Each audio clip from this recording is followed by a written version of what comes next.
Persib tantang Bayangkara FC, Febri Haryadi terancam absen. Pemain sayap Persib Bandung Febri Haryadi terancam absen saat menghadapi Bayangkara FC pada seri kedua BRI Liga 1. Pemain bernomor punggung 13 di Persib itu terpaksa tidak melanjutkan latihan yang dilangsungkan di Stadion GBLA karena mengalami benturan di kepalanya. Febri mengalami benturan di kepalanya hari ini tapi dia tidak apa-apa. Tidak ada dampak serius dari apa yang terjadi, tapi lebih baik mengistirahatkannya hari ini dan tidak melanjutkan latihan karena dia merasa sedikit pusing, jelas Robert. Pelatih asal Belanda ini berharap cedera yang dialami Febri Haryadi tidak berkelanjutan lantaran Persib sudah banyak kehilangan pemain saat lawan Bayangkara FC nanti dan Persib akan bertolak ke Yogyakarta. Mengenai pemain Persib Bandung lainnya, pelatih asal Belanda ini mengaku semua dalam kondisi yang baik dan sudah siap bermain di seri kedua BRI Liga 1. Kecuali Jeffrey Castillion yang masih dipantau setelah mengalami cedera kunci paha. Sampai saat ini dia terlihat belum sepenuhnya pulih, tutur Robert. Ditanya kemungkinan memainkan Jeffrey Castillion saat melawan Bayangkara nanti, pelatih berusia 66 tahun ini akan melihat jelang pertandingan nanti di Yogyakarta. Melihat situasi sekarang saya pikir dia tidak bisa bermain sebagai starter, dari apa yang saya pantau hari ini. Jadi kami akan melihatnya lagi saat di Yogyakarta nanti, ujar Robert. Kami akan lihat semua pemain. Yang jelas pemain harus berlatih dengan fit, bugar, dan kuat sebelum memutuskan apakah dia bisa bermain di pertandingan liga, tegas Robert.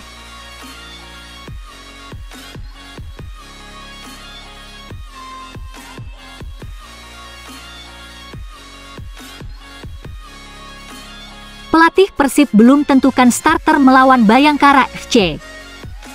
Pelatih Persib Bandung Robert Alberts mengaku masih melihat kesiapan pemainnya untuk menentukan starter saat menghadapi Bayangkara FC di seri kedua BRI Liga 1. Kami belum menentukan starting 11 tapi kami sudah melihat siapa saja yang siap. Yang pasti Ardi Idrus dan Mark Klok tidak bisa main, tetapi Victor Igbonevo akan datang, ujar Robert. Victor Igbonevo diakui Robert dijadwalkan datang malam ini dan besok akan tiba di Bandung. Namun ia akan dilihat kondisinya saat berada di Yogyakarta. Di sisi lain, pelatih asal Belanda ini menilai 5 pertandingan dalam 3 pekan di seri kedua BRI Liga 1 nanti tidak normal. Tetapi kami harus melakukan dan mengikuti aturan dan regulasi. Kami harus menunjukkan yang terbaik dan melihat ke depan di setiap pertandingan karena kami tidak bermain selama 1,5 tahun. Jadi itu hal positif bagi pemain bisa kembali bertanding, ucap Robert. Seperti diketahui, di seri kedua nanti, Persib Bandung akan mengarungi 5 pertandingan, yakni melawan Bayangkara FC, PSS Sleman, PSIS Semarang, Persipura Jayapura, Persela Lamongan.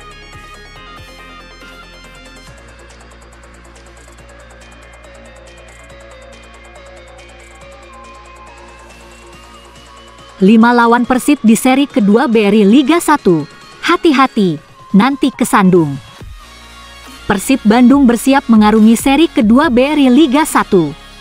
Ada 5 pertandingan yang akan dilakoni Maung Bandung sepanjang seri kedua yang berlangsung di Jawa Tengah.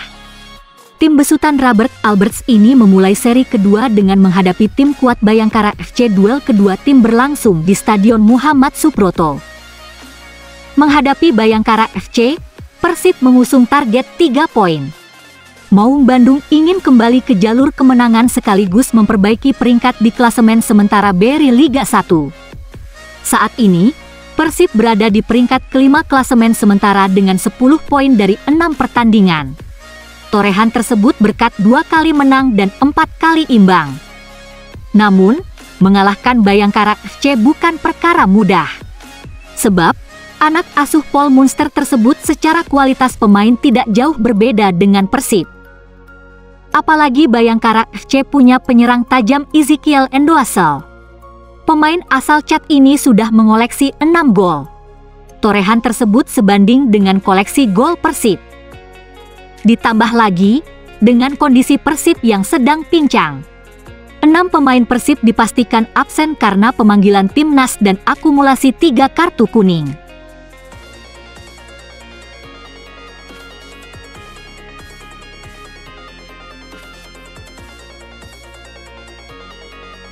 Ulasan lini tengah skuad Garuda setelah singkirkan Chinese Taipei bisa lebih menjanjikan.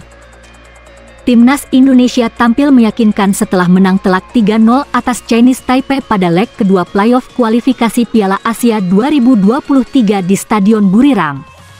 Hasil itu memastikan tim Merah Putih melaju ke putaran ketiga. Anak asuh Shin Taeyong unggul agregat 5-1 setelah memetik kemenangan 2-1 di leg pertama. Cukup menarik melihat penampilan timnas Indonesia saat menggulung Chinese Taipei dengan 3 gol. Lini tengah timnas Indonesia bekerja dengan maksimal dalam pertandingan yang digelar di Thailand itu. Terbukti 3 pemain berposisi gelandang masing-masing mencatatkan namanya di papan skor. Egy Maulana Fikri, Ricky Kambuaya, dan Witan Sulaiman menjadi pencetak gol ke gawang Chinese Taipei. Ketiganya memberikan warna berbeda bagi permainan lini kedua timnas Indonesia dan bisa menjadi kekuatan untuk menghadapi pertandingan selanjutnya. Pelatih Shin Taeyong dinilai kembali jeli dalam menyusun komposisi timnya. Khususnya potensi besar dari lini kedua timnas Indonesia yang semakin banyak bermunculan pemain baru dan berbakat. Timnas Indonesia tampil dengan 4 gelandang saat meladeni Chinese Taipei, yaitu Evan Dimas, Adam Alis, Ricky Kambuaya, dan Egy Maulana Fikri. Shin Taeyong lebih banyak menumpuk pemain di belakang dan hanya menempatkan seorang striker di depan. Keputusan ini membuahkan hasil positif, karena keempat gelandang tampil dengan impresif. Evan dan Adam Alis menjalankan tugas untuk keseimbangan lini tengah. Sementara Ricky Kambuaya dan Egy Maulana sedikit bergerak ke depan membantu penyerangan. Egy tampil memukau dengan membuka keunggulan timnas Indonesia. Begitu juga Ricky Kambuaya yang punya kepercayaan diri menusuk dan merusak konsentrasi pertahanan lawan lewat skillnya. Kemudian Shin Taeyong memasukkan Witan di sisa pertandingan. Hasilnya luar biasa karena Indonesia menambah 2 gol lagi melalui Ricky Kambuaya dan Witan Sulaiman.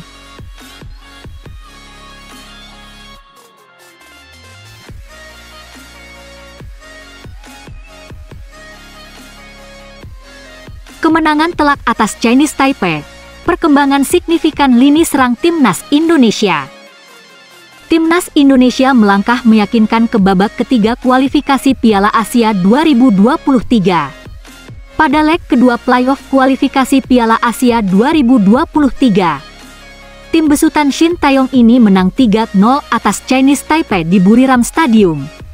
3 gol timnas Indonesia dipersembahkan oleh Egy Maulana Fikri, Ricky Kambuaya, dan Witan Sulaiman. Mantan pelatih Persik Kediri dan Perseru-Serui, Agus Yuwono, melihat ada progres luar biasa, khususnya di lini depan timnas Indonesia. Padahal ada perubahan komposisi pemain. Dedik Setiawan, Egy Maulana Fikri, dan Adam Alis didorong ke lini serang. Dan kemudian Witan menggantikan Adam Alis pada babak kedua. Kalau parameternya adalah gol atau produktivitas, ada progres luar biasa di lini depan, ujar Agus Yuwono. Selain faktor kombinasi permainan, ada faktor bola yang diantisipasi pemain bertahan dan mengenai mistar. Satu hal yang jelas, timnas Indonesia sudah meningkat, hanya tinggal menurunkan sedikit ego saja, tegasnya.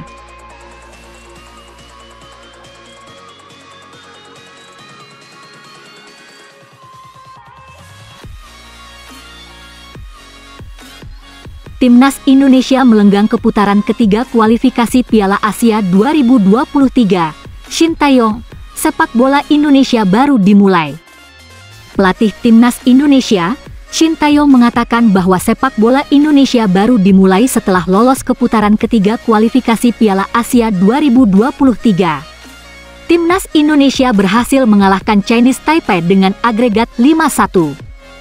Shin Taeyong telah menangani tim berjuluk skuad Garuda ini sejak tahun lalu. Namun, pelatih asal Korea Selatan itu merasa bahwa timnas Indonesia seolah baru lahir setelah menyingkirkan Chinese Taipei. berterima kasih kepada para pemain atas kerja kerasnya. Tolong menunjukkan perkembangan kalian lebih dari sekarang untuk kedepannya, kata Shin Tae-yong. Para pemain mendapatkan kepercayaan diri dengan 2 kemenangan atas Chinese Taipei. Sepak bola Indonesia baru dimulai dari sekarang, jelas arsitek berusia 52 tahun tersebut.